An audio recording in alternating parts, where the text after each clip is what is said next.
grande famille. Une fois de plus, nous sommes encore ensemble pour partager avec vous la grâce de Dieu concernant le mariage. Vous savez que le mariage, c'est un grand sujet, le plus grand sujet de tous les sujets, après le sujet du salut. Après le sujet du salut de l'homme, le plus grand sujet, c'est le sujet du mariage.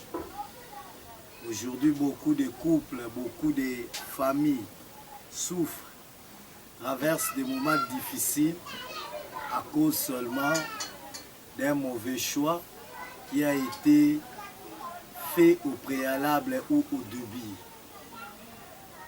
Le mariage, parfois au début, ça commence comme un jeu d'amour, avec beaucoup de mots d'amour, mais celui qui est sage, ils savent que ce n'est pas un jeu, c'est quelque chose qui mérite beaucoup de réflexions, beaucoup de décisions bien mûries afin d'être heureux et de vivre dans le bonheur dans les jours à venir. Alors on va continuer notre enseignement par rapport au sujet que nous partageons chaque lundi au mercredi sur l'envol vers le mariage. L'envol vers le mariage.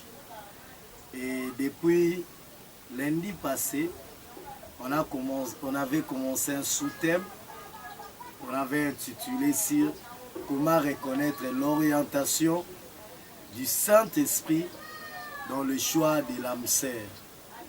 J'aimerais compris, avant qu'on puisse aller encore très loin dans notre enseignement.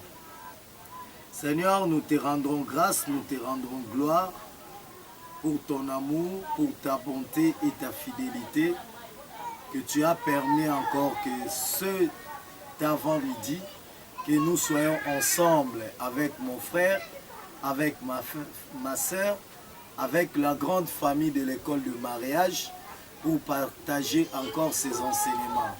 Seigneur, libère ton esprit auprès, Seigneur, de mon frère, de ma sœur, afin que tendre Père, ton esprit puisse enseigner nos vies, enseigner nos cœurs, enseigner, Seigneur, nos choix. Que cela soit ainsi. Parle-nous, dirige-nous. Par au nom de Jésus, nous avons ainsi prié. Amen. Amen, amen. Que Dieu te bénisse là où tu es. Est-ce que tu peux prendre ton cahier, ton bloc-notes, ta Bible, et on va partager ensemble. Mais avant d'aller très loin, je voudrais remercier tous ceux-là qui nous écrivent inbox. Merci pour vos encouragements. Merci pour vos témoignages. Ça nous permet encore de continuer ce travail, de savoir qu'il y a plusieurs vies qui sont bénies, qui sont transformées à travers ces enseignements. En tout cas, une fois de plus, un grand merci pour vos écrits, vos commentaires, vos abonnements sur notre chaîne YouTube, vos visites sur notre chaîne. En tout cas, nous sommes tellement reconnaissants pour ça et nous vous disons un grand merci. On va continuer notre enseignement. On avait parlé de 3 points le lundi passé. Comment reconnaître l'orientation du Saint-Esprit dans notre choix de l'âme sœur. On avait évoqué les 3 points. Notre premier point, on avait parlé sur le Saint-Esprit utilise nos propres signes comme éléments pour nous aider à trouver la bonne personne. Parce qu'on avait vu que les problèmes aussi qui se posent dans le problème du choix d'un conjoint ou de l'âme sœur, c'est lié aussi par rapport à l'orientation, à la reconnaissance de la personne en question. Il arrive des fois, tu es devant la personne, mais parfois tu t'attends aussi. Tu te demandes, est-ce que c'est lui ou pas? Tu es devant la personne, mais parfois tu te poses encore des questions. est-ce que c'est lui ou pas? Les tâtonnements. Alors, on avait dit que devant les tâtonnements, le Saint-Esprit est là pour nous diriger, pour nous orienter à travers cette personne-là, pour nous aider à reconnaître cette personne-là facilement. Et parmi les moyens que le Saint-Esprit utilise pour nous aider à reconnaître la personne en question, à reconnaître que oui, c'est vraiment cette personne ici, parmi les moyens, on avait dit que le premier moyen, c'est le moyen de nos propres signes. On avait dit que c'est possible de demander un signe à Dieu. Je ne saurais pas répondre là-dessus. Si vous avez raté cet enseignement, ça se trouve dans notre groupe École de mariage WhatsApp. Vous pouvez intégrer ou bien visiter notre chaîne YouTube, Pasteur Agenkama TV, et vous verrez ces enseignements. Deuxième moyen, on avait dit que le Saint-Esprit utilise, c'est le moyen de nos sensibilités. On avait dit que le Saint-Esprit utilise nos sensibilités pour nous orienter vers la bonne personne. Et là, on avait montré aussi la différence entre la sensibilité et la sensation qui vient de nos coups de foudre. Troisième élément ou troisième moyen, c'est là où on était arrêté. On avait dit que le Saint-Esprit utilise aussi nos songes. Nos songes. Et là, Job dit clairement que Dieu parle tantôt d'une manière ou tantôt d'une autre. Quand les gens sont plongés dans un profond sommeil, le Saint-Esprit peut aussi donner des orientations. En tout cas, je ne saurais pas répondre à tout ce qu'on avait dit. Je vous recommande de visiter notre chaîne YouTube, Pasteur Agenkama TV, et vous verrez les détails de l'enseignement dernier. Aujourd'hui, on va entamer notre quatrième point. Le moyen que le Saint-Esprit utilise, c'est le moyen des visions. Le Saint-Esprit peut utiliser des visions pour nous aider à bien choisir notre âme sœur. C'est toujours dans le même verset, Job chapitre 33, verset 15. Partie B, Job dit, Dieu parle non seulement par des songes, mais il ajoute par des visions nocturnes. Par des visions nocturnes. C'est possible d'avoir une vision que Dieu t'a donnée à propos de quelqu'un. C'est possible qu'un frère, une sœur, que Dieu puisse les révéler à travers une vision, et il peut venir te dire que non, je t'ai vu, Dieu m'a montré que tu t'es marié ou tu t'es épousé avec une telle personne. Donc c'est possible. Ce n'est pas un fantasme, mais c'est quelque chose de réel. Des visions, ça ne nécessite pas que la personne puisse dormir seulement pour avoir des visions. La personne peut s'asseoir comme ça. Dieu peut ouvrir son esprit et il peut capter ce qui est spirituel. Donc c'est parmi des moyens. Mais il y a un autre moyen, la cinquième raison, c'est que le Saint-Esprit peut utiliser la prophétie pour nous aider à bien choisir notre âme sœur. Ça, c'est parmi des raisons que beaucoup de gens parfois espèrent que Dieu leur parle. Que le Saint-Esprit utilise pour les convaincre que non, cette personne-là, ce monsieur ici, cette dame-ci, c'est vraiment la personne que Dieu a choisie pour toi. C'est un moyen que beaucoup de gens vraiment espèrent. Même moi, avant de se marier, j'espérais beaucoup à ces moyens-ci, à cet aspect ici. C'est pas mal, c'est bien. Mais j'aimerais que nous puissions lire Actes chapitre 16, verset 6 à 7. Actes chapitre 16, verset 6 à 7. Écoutez mon frère, ma sœur, ce que la Bible déclare. Ayant été empêchés par le Saint-Esprit d'annoncer la parole de Dieu dans l'Asie, ils traversèrent la Phrygie et le pays de Galatie, arrivèrent près de la Mysie, ils se disposaient à entrer à Bithynie, mais l'Esprit de Jésus ne le leur permit pas. C'est ça. Dans ce verset, on nous montre l'œuvre de l'Esprit à travers la prophétie. On dit que l'Esprit les a annoncés.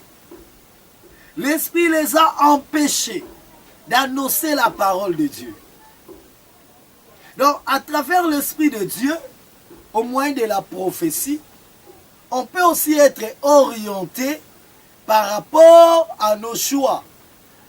Ici, les apôtres voulaient traverser, voulaient aller annoncer la parole de Dieu en Asie.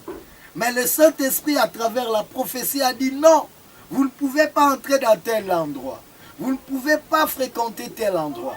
Donc, si le Saint-Esprit l'a utilisé pour les empêcher à faire un mauvais choix, le Saint-Esprit peut aussi annoncer par rapport à la personne que tu peux choisir, par rapport à la personne que tu peux vivre avec. Donc c'est possible, mon frère, ma sœur. J'aimerais, avant que nous puissions aller à un autre point, nous partager les avantages sur la prophétie. Quels sont les avantages de la prophétie? Parce que c'est parmi les moyens que beaucoup de gens espèrent, beaucoup de gens aiment beaucoup. La prophétie a comme avantage, premièrement, ça peut nous aider à faire un bon choix par rapport à notre conjoint ou à notre âme sœur. Ça, c'est sans discuter. Parce que quand la prophétie est là, ça nous aide à enlever les tâtonnements. Ça enlève les tâtonnements. Tu tâtonnais parfois, je connais des gens parfois qui se tâtonnaient devant 4 et 5 femmes. Il dit, pasteur, je ne sais pas qui je dois me marier avec lui, qui je dois épouser. Il tâtonne. Mais quand la prophétie est venue, le Messie a trouvé de bonnes directions. La prophétie a dit, c'est pas tel, c'est pas tel, c'est pas tel, mais c'est tel. Je me souviens, avant de me marier, j'avais reçu aussi une prophétie à l'époque. Mais à cette époque-là, c'était une époque, pour moi, c'était différent parce que c'était une époque où je ne pensais même pas épouser. Donc, je n'avais même pas la pensée de se marier à cette époque. Je n'avais même pas commencé le choix. Mais pendant la prière, on avait un prophète, paix à son âme, qui est décédé. Ce prophète-là, il a commencé à prophétiser et il m'a dit clairement, il dit, je vois devant notre frère âgé, à l'époque là on m'appelait frère, je n'étais pas encore pasteur. Il dit, je vois devant le frère âgé des femmes qui se sont levées devant lui. Et deux femmes là, l'autre est à gauche, l'autre est à droite. Et je vois le frère, il est dans l'embarras des choix, ils ne savent pas comment choisir. Malheureusement, le frère m'avait aussi pas donné plus de détails pour me dire qui je devais choisir. Il m'avait laissé seulement comme ça dans la prophétie. Mais c'était au moins quelque chose déjà de bon. C'était lié par rapport à la prophétie. Après le temps, quand j'ai commencé à choisir, je m'étais retrouvé devant cet embarras de choix, devant deux femmes à la fin. Vous voyez, ça c'est la prophétie.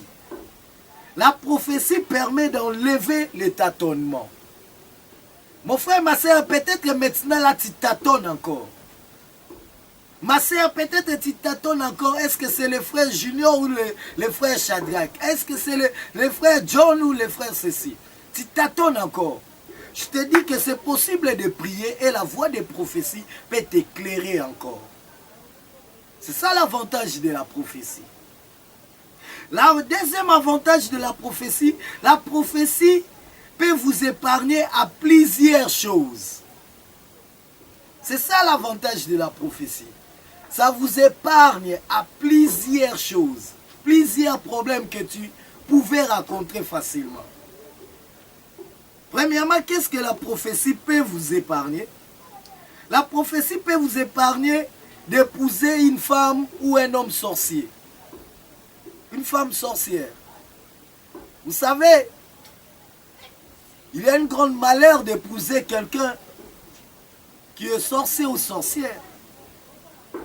Comme j'avais rencontré une femme de mon église, elle est venue me voir. Pasteur, mon mari est sorcier. Je ne sais pas qu'est-ce que je peux faire. Il m'a dit que son père à lui le demande pour qu'il puisse me sacrifier.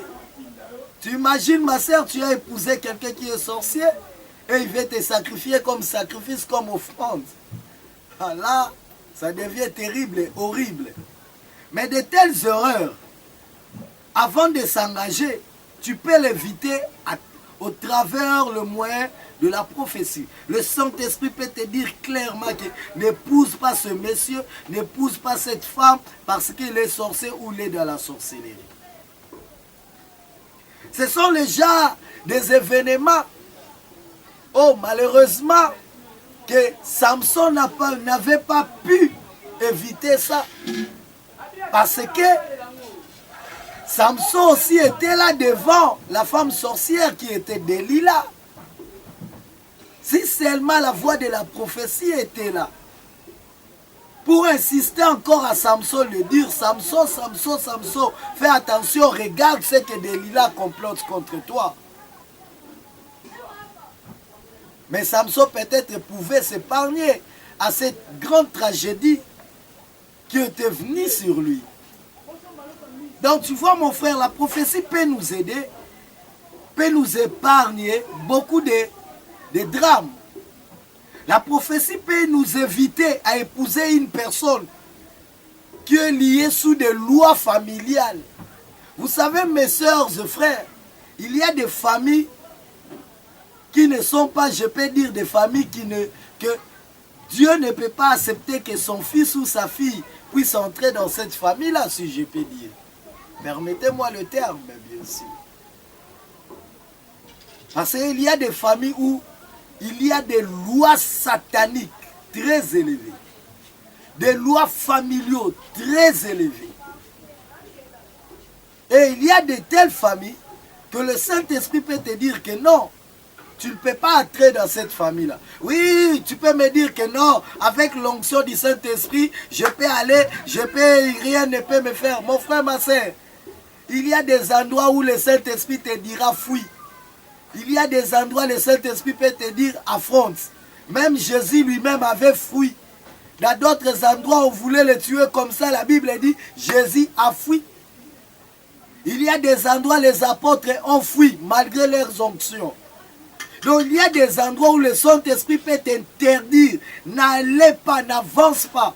Comme dans le verset qu'on venait de lire, le Saint-Esprit a bien interdit aux apôtres de ne pas aller prêcher la parole à l'Asie.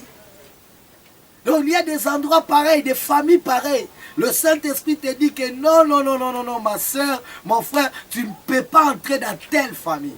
Cette famille que tu veux aller là, si tu pars dans cette famille-là, tu vas le regretter. Tu vas pleurer. Je connais des gens qui pleurent chaque jour. Non parce que la femme est mauvaise. La femme est bien, mais la famille dont il est entré, la famille de la femme, est devenue un grand corps fait pour lui. Donc je t'en prie mon frère, la prophétie, c'est ça l'avantage de la prophétie. Ça peut nous aider à éviter de tels drames liés par rapport aux lois familiales, aux liens familiales. Il y a autre chose que la prophétie peut nous aider à éviter. Ce sont des caractères mauvais de la personne. Il y a des gens, les Saint-Esprit peuvent nous dire non, non, non, non, non, non, non. Ma fille, mon fils, une telle personne ne l'épouse pas.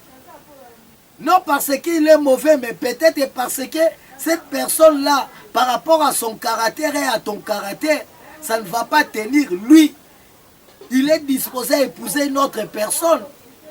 ça va marcher. Mais pour toi, Dieu peut dire non, non, non, non, non, non, non, non, non, non. Entre vous deux là, c'est comme si je mets Irak.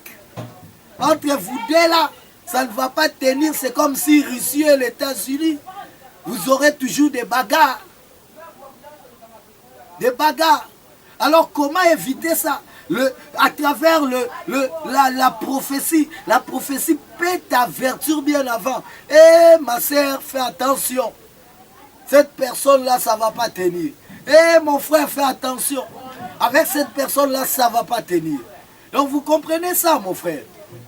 C'est ça l'avantage de la prophétie. Et la prophétie aussi, on peut aussi t'épargner par rapport aux mauvais projets d'une personne. Vous savez, quand on se marie, chacun vient avec ses projets. Il y a ceux-là qui viennent avec de mauvais projets. Non, je l'épouse seulement parce qu'il a l'argent. Je l'épouse seulement parce qu'elle est belle. Mais le jour où ta beauté va se dégrader, elle te laisse. C'est parmi ses projets du cœur. Je l'épouse seulement parce que son père a l'argent, sa mère a l'argent, sa famille est bien bâtie. Je l'épouse seulement parce qu'il a de l'influence. Je l'épouse seulement parce que. Vous voyez un peu les projets de chacun. Mais le Saint-Esprit peut bien te dire que non, ne commette pas cette erreur de l'épouser. Regarde ce qu'il projette pour toi. Regarde les pensées de son cœur.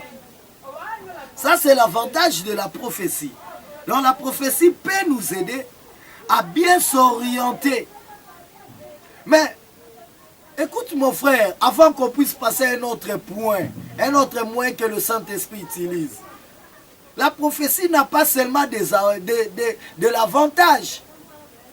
La prophétie n'a pas seulement des avantages, il a aussi des désavantages. Parce qu'il y a des gens qui font de la prophétie un moyen ultime. C'est-à-dire, si Dieu ne parle pas, pour lui, c'est que tout ne marche pas. Je connais un homme de Dieu, plutôt une histoire qu'un homme de Dieu parle beaucoup, que j'aime beaucoup aussi. Il est parmi les patriarches de l'évangile dans ce pays, le général Sonny Kafuta. Il parlait d'un frère qui est dans son église, qui s'appelait au nom de Tatou. Il dit Tatou, il avait l'argent, il avait tout, beaucoup. Mais un jour, le général l'a appelé. Mais Tatou, pourquoi toi tu ne te maries pas? Tu as l'argent, tu as tout. Mais qu'est-ce qui t'empêche de te marier? Il dit, oh l'homme de Dieu, que Dieu soit loué parce que Dieu t'a révélé. Je pense aussi me marier, mais j'attends seulement que le jour Dieu va parler. Si Dieu parle, ce jour-là, l'homme de Dieu, tu vas me voir me marier. Et l'homme de Dieu, général Sonny Kafuta, que Dieu a doté avec la sagesse, il dit, ce monsieur, si je le laisse comme ça, il ne doit pas se marier, parce que l'âge de la personne avançait déjà. Le général Sonny Kafuta lui dit, bon, agenouille-toi, on va prier. Et le monsieur s'est agenouillé. L'homme de Dieu a commencé à prier pour lui. Il a imposé le main sur lui, en parlant sur lui, en priant sur lui. L'homme de Dieu a utilisé la sagesse. J'aime beaucoup quand il parle ça. Il dit, je parlais même à l'âme. Et quand j'ai prié pour lui, on a terminé. J'ai dit à la personne, et l'homme de Dieu a dit à la personne, au Tatou, il dit, Tatou, Dieu m'a dit clairement que le moment est venu pour toi de se marier. Engage-toi. Dieu m'a dit de te marier. Oui, c'est amusant, c'est comique. Je sais que tu peux dire que, mais comment ça pour que lui se marie? Il faut seulement la prophétie. Oui, l'homme de Dieu l'a fait parce que la personne avait ancré en lui pour qu'il fasse quelque chose. Il faut seulement que Dieu parle. Peut-être aussi, c'est ton cas qui m'écoute. Tu penses que pour faire quelque chose, Dieu va toujours parler. Il faudrait que Dieu te parle toujours. Or, ce n'est pas toujours ça. La prophétie n'a pas toujours des avantages. La prophétie a aussi des inconvénients. Comme le cas de cet homme. En réalité, le général Sonny Kafuta n'avait pas reçu la prophétie Mais quand il a dit que Dieu m'a dit, c'est le moment est venu pour toi de te marier.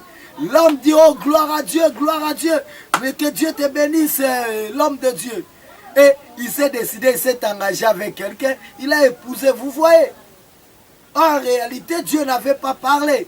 Donc en réalité, cette prophétie-là n'était pas venue du Saint-Esprit, mais c'était la pensée de l'homme. Donc la prophétie n'a pas seulement des avantages, mais ça aussi des inconvénients. Raison pour laquelle la Bible dit, 1 Thessaloniciens 5, versets 20 à 21, la Bible dit, ne méprisez pas les prophéties, mais examine toutes choses. Retenez ce qui est bon. Si la Bible dit examiner, c'est que dans la prophétie peut avoir aussi les pensées de l'homme. Dans la prophétie, Dieu a parlé, mais soit il y a aussi les pensées de l'homme à l'intérieur. La prophétie peut aussi avoir non seulement les pensées de l'homme, mais dans la prophétie, on peut aussi trouver la pensée du diable dans la prophétie. Ou tout carrément un faux prophétie. Raison pour laquelle la Bible parle de l'examen, d'examiner la prophétie et de retenir ce qui est bon. Donc mon frère, ma soeur, c'est bien d'entendre la prophétie pour t'engager, pour te décider, mais ne fais pas de la prophétie un moyen ultime dont le Saint-Esprit doit toujours te parler par la prophétie pour que tu te décides. Parce que ce n'est pas seulement un moyen ultime. 1 Jean 4, 1 dit ceci. Bien-aimés, n'ajoutez pas foi à tout esprit. N'ajoutez pas foi à tout esprit, mais éprouve les esprits. Éprouve les esprits. Pour savoir s'ils sont bons ou s'ils sont de Dieu. Car plusieurs faux prophètes sont venus dans le monde. C'est là où il y a un problème. Plusieurs faux prophètes sont venus dans le monde, ma sœur. Oh, combien c'est regrettable aujourd'hui. Il y a des couples qui se sont mariés à base de la prophétie. Et aujourd'hui, ils sont finis par le divorce. Combien de couples pour s'engager, ils attendaient seulement que Dieu parle. Je viens à une église. Le pasteur s'est levé un bon matin. Il dit, Dieu m'a dit qu'aujourd'hui, beaucoup vont se marier. Il s'est levé. Qui sont des célibataires? Les célibataires se sont levés. Qui sont les célibataires femmes, garçons? Ils se sont levés. Il dit, chacun de vous choisit les femmes. Et les garçons commencent à choisir les femmes. Et ce jour-là, le pasteur avait fait marier plus de 40 couples dans son église. Mais après seulement 6 mois, après le mariage de 40 couples, après 6 mois, il n'y avait que 2 couples qui étaient restés. Et après une année, il n'y avait aucun couple qui était resté stable. La prophétie, mon frère, ma soeur, ne t'engage pas à base de la prophétie. Ne te décide pas en fonction de la prophétie. La prophétie, c'est bien, mais la prophétie n'est pas un moyen ultime. Parce qu'il y a beaucoup de faux prophètes. Avec un vent qui souffle en ces derniers temps, tout le monde court derrière la prophétie. Tout le monde est derrière les prophètes. C'est bien la prophétie, ma sœur. C'est bien la prophétie, mon frère. Mais sache que la Bible nous dit de ne pas mettre foi à tout esprit. On peut te donner la prophétie par rapport à la personne, mais examine cette prophétie. Je me souviens, à une époque donnée, on m'avait donné beaucoup de prophéties par différentes personnes. Ah non, frère Agé, moi je t'ai vu épouser une telle personne, une telle personne, une telle personne. Ah, je me souviens, on m'avait donné beaucoup de prophéties. Mais vous savez quoi? Parmi tous ces prophéties-là, parmi toutes les personnes qu'on m'avait dit que je vais l'épouser, je n'ai épousé personne. Avec la femme que j'ai aujourd'hui, on ne m'avait pas donné la prophétie. Mais tout cela qu'on m'avait donné la prophétie, je n'épousais personne. J'ai fini par comprendre qu'il y avait les pensées des hommes derrière ça. Les pensées des hommes. Il y avait ceux-là qui voulaient que j'épouse leur nièce. Il y avait ceux-là qui voulaient que j'épouse leur fille. Il avait ceux-là qui voulaient que j'épouse leur grande sœur. Et chacun cherchait comment prophétiser, faire de ça une prophétie. Alors c'était archi faux. Donc ne mettez pas foi à tout esprit qui te dit que ça c'est la prophétie. Dieu m'a montré que tu t'es marié avec une telle personne. Dis que quand Dieu l'a montré, demande que Dieu aussi me montre à moi. Si Dieu l'a montré, Dieu aussi peut te montrer à toi. La prophétie d'une personne, ce n'est pas une parole de l'évangile, mon frère, ma soeur. Retiens-les, note-les, que la prophétie d'une personne, ce n'est pas une parole de l'évangile. Vous savez, aujourd'hui, nous traversons un moment sérieux avec des fausses prophéties. Tu peux trouver quelqu'un qui peut dire, ma soeur, Dieu m'a dit que cet homme-là, c'est ton mari, comme une femme me disait. Pasteur, un prophète m'avait dit, celui que je vis avec lui, ce n'est pas mon mari. Mon mari, c'est ce monsieur-là. Le monsieur qui me montre là, il est déjà dans sa maison avec une autre femme. Et il a des enfants. Ça, c'est quel Dieu? Ça, c'est quel esprit? Et la sœur tenait toujours que le monsieur-là était son mari et il veut divorcer avec l'autre, son mari qui vit avec lui. Donc, vous voyez un peu les choses de la prophétie. Et non seulement ça, il y a beaucoup de choses, des dégâts que la prophétie commet. Donc, j'aimerais te dire, mon frère, ma soeur, quand il y a des tâtonnements, on risque d'accuser Dieu à la fin. Quand il y a des tâtonnements, on risque d'accuser Dieu à la fin, mais il faut examiner la prophétie. Alors, j'aimerais résumer ce point en 4 mots. Premièrement, mon frère, la prophétie n'est pas mauvaise en soi, mais il faudrait toujours l'examiner. Et deuxièmement, la prophétie n'assure pas un mariage heureux, mais plutôt l'obéissance à la parole de Dieu. Si tu obéis à la parole de Dieu, tu auras un mariage heureux. Donc, ce n'est pas la prophétie qui assure un mariage heureux. Troisièmement, la prophétie ne peut pas contredire la parole de Dieu. Quand la prophétie te demande d'épouser un homme qui est déjà marié, sache que cette prophétie-là, ça contredit déjà la parole de Dieu. Quand la prophétie te pousse à épouser un homme qui est païen, une femme qui est païenne, ça contredit déjà la parole de Dieu. La prophétie n'est pas un moyen ultime. Ça, c'est la 4e chose que tu dois retenir. La prophétie n'est pas, la seule moyen, n'est pas un moyen ultime que Dieu se décide. Donc, ne limite pas Dieu seulement pour que tu t'engages dans le choix de mariage. Tu veux seulement que Dieu te parle. Comme j'avais un frère, lui, il veut seulement que Dieu parle. Si Dieu ne parle pas, c'est comme si la prière n'est pas exaucée. Non.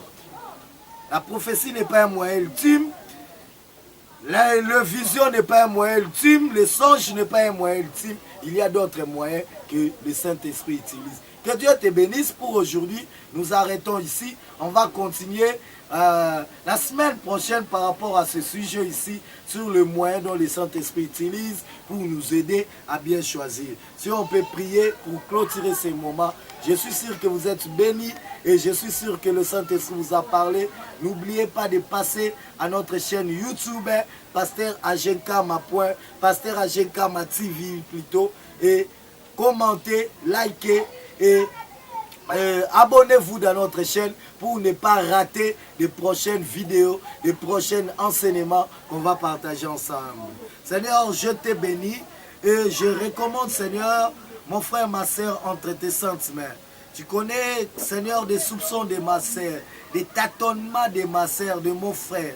Seigneur, je t'en supplie que ce matin, plaise à toi de l'aider, plaise à toi de l'orienter, plaise à toi de le diriger par ton esprit, Seigneur. Montre-lui la voie qu'il doit suivre pour trouver la bonne personne par rapport à son choix de conjoint. Que cela soit ainsi, par au nom de Jésus, nous avons ainsi prié. Amen. Que Dieu te bénisse. À la prochaine. Soyez bénis. Bye bye. Merci.